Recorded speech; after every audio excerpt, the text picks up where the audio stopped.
नमस्कार, जय हिंद, वंदे मातरम। दोस्तों, कैसे आप सभी? उम्मीद करते हैं कि ठीक होंगे। लेटेस्ट अपडेट हम लगातार चैनल के माध्यम से आप लोगों तक पहुंचा रहे हैं। दोस्तों, जैसे कि आपको स्क्रीन पर दिखाई दे रहा है, लगातार पटना हाई कोर्ट नियोजित शिक्षकों को खुशी पे खुशी देता जा रहा है। ऐसे में एक और खुशखबरी जो है नियोजित भाइयों के लिए आई है।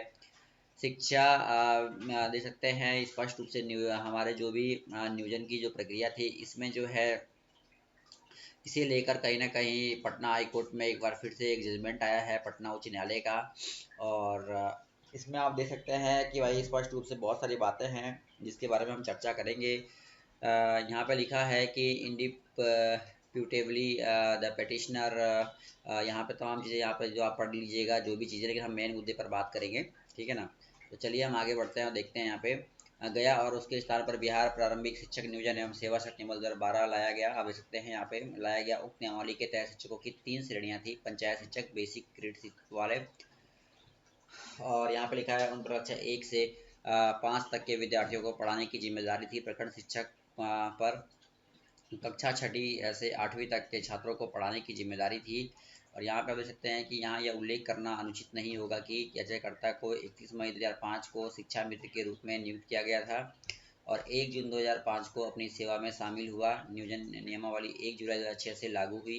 याचिकाकर्ता 1/7/2006 से पंचायत शिक्षक बन गया। यह भी विवादित नहीं है कि याचिकाकर्ता ने शुरू से ही शिक्षक प्रशिक्षण प्राप्त स्नातक की डिग्री प्राप्त की है। अब देख सकते हैं यहाँ पे आगे क्या क्या बात इसमें लिखी है, थोड़ा हम चर्चा करेंगे।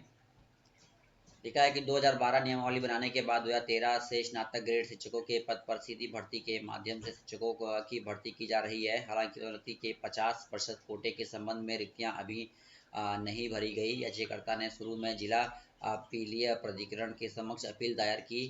जिला अपीलीय प्राधिकरण ने संबंधित विभाग को जल्द से जल्द भर्ती की प्रक्रिया शुरू करने का निर्देश दिया। हालांकि उक्त निर्देश को रोकने के लिए आप देख सकते हैं यहाँ पे लिखा है, इसको रोकने के लिए देख सकते हैं यहाँ पे केस किया गया। आदेश का प्रासंगिक भाग पैरा संख्या 4 में है और 7 का अंश नीचे पुनः प्रस्तुत किया गया है। ये आप पढ़ लीजिएगा, हम मेन मुद्दे पे बात करेंगे। और आगे देखिए, यहाँ पे डेट भी पड़ी हुई है और तमाम बातें क्लियर किया गया है। क्योंकि अपीलकर्ता ने अपील को निरर्थक मानते हुए वापस लेने की मांग की है, इसलिए वर्तमान अपील पर जोर न दिए जाने के कारण इसे वापस लिया जाता है।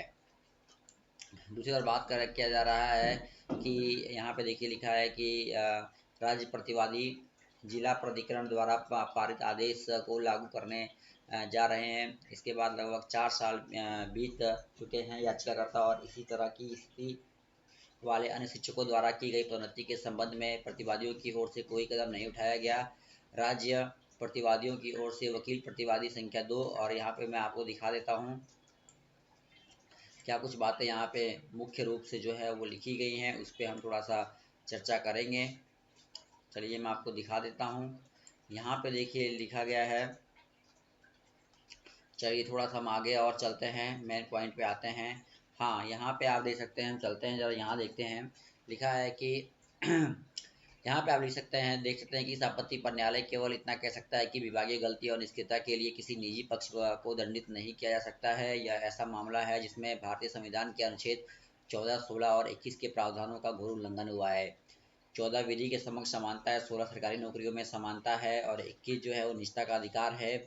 और स्पष्ट रूप से इन तीनों आर्टिकलों को कहा गया है कि भाई इनका घोर उल्लंघन नहीं किया सकता है। ऐसी परिस्थिति को देखते हुए इस रिट याचिका का निपटारा करते हुए प्रतिवादियों को निर्देश दिया जाता है कि इस आदेश की तिथि से 1 महीने के भीतर संबंधित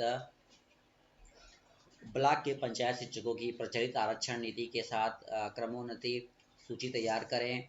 यहाँ पे लिखा गया है, मैं आपको दिखा देता हूँ और क्या बातें कही की गई है उस पर भी हम चर्चा करेंगे। थोड़ा ऊपर करते हैं स्लाइड को।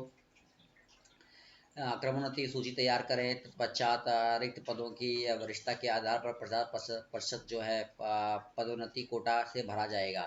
तो कहा गया है कि 50% जो पद है वो 50%, यहाँ पे आप देख सकते रिक्त पदों की वरिष्ठता के आधार पर 50% पदोन्नति कोटा से भरा जाएगा।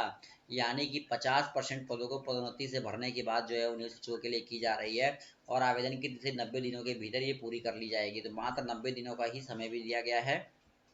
यानी कि 3 महीने के भीतर जो है आपको ये प्रक्रिया, इस प्रक्रिया को लागू कर दिया जाएगा। तो कहीं ना कहीं पटना हाई कोर्ट से एक सीएम नीतीश को बड़ा झटका लगा है, शिक्षकों की को बड़ी जीत मिली है। तो कहीं ना कहीं हम कह सकते हैं कि सिद्धार्थ भी देखिए आते हैं लाइव और अपनी बातों को रखते हैं। तो वैसे में इन्होंने ट्रांसफर पोस्टिंग को लेकर भी अपनी बातों को रखा था। दूसरी ओर अगर हम बात करें तो एक दे सकते हैं अपडेट भी आ रही विभाग की ओर से। एक आदर्श शिक्षक मोमबत्ती की तरह होता है, वह स्वयं जलकर दूसरों को प्रकाशित करता है। विद्यालय शिक्षकों की भूमिका और दायित्व को 5 श्रेणियों में विभाजित किया गया है: छात्र स्वरूप, विद्यालय प्रबंधन, कक्षा प्रबंधन, छात्र प्रबंधन। ठीक है, तो कुछ बातें जो है इसमें लिखी गई हैं कि भाई जो भी शिक्षक है वो काफ़ी, उनका कार्य जो है बहुत ही महत्वपूर्ण होता है। तो इसको लेकर भी अपडेट आई है और कहा है कि भाई बिना शिक्षक के जो है दोस्तों कहीं ना कहीं विद्यालय में पठन पाठन का कार्य सुचारू रूप से नहीं चल सकता है। लेकिन फिलहाल जो पटना हाई कोर्ट से एक बड़ी खुशखबरी आई है, उसके तहत यही बात क्लियर हो पाई है कि 50% पदों को सीधे प्रोन्नति के द्वारा भरा जाएगा। और कहा जा रहा है कि ये प्रक्रिया जो है मात्र 90 दिनों में पूरी भी कर ली जाएगी। दोस्तों वीडियो को शेयर कीजिएगा। और हमने आपको देखिए अपडेट प्रोवाइड किया था 8वें वेतन आयोग पर, कि 8वें वेतन आयोग के तहत आपको जल्द एक बड़ा फैसला देखने को मिल सकता है। 8वां वेतन आयोग लागू होते ही बिहार के जो बीपीएससी से शिक्षकों का वेतन 40,000 से बढ़कर 80,000 रुपये तक हो जाएगा। दोस्तों वीडियो को शेयर कीजिए। इस वीडियो में इतने, धन्यवाद, जय हिंद।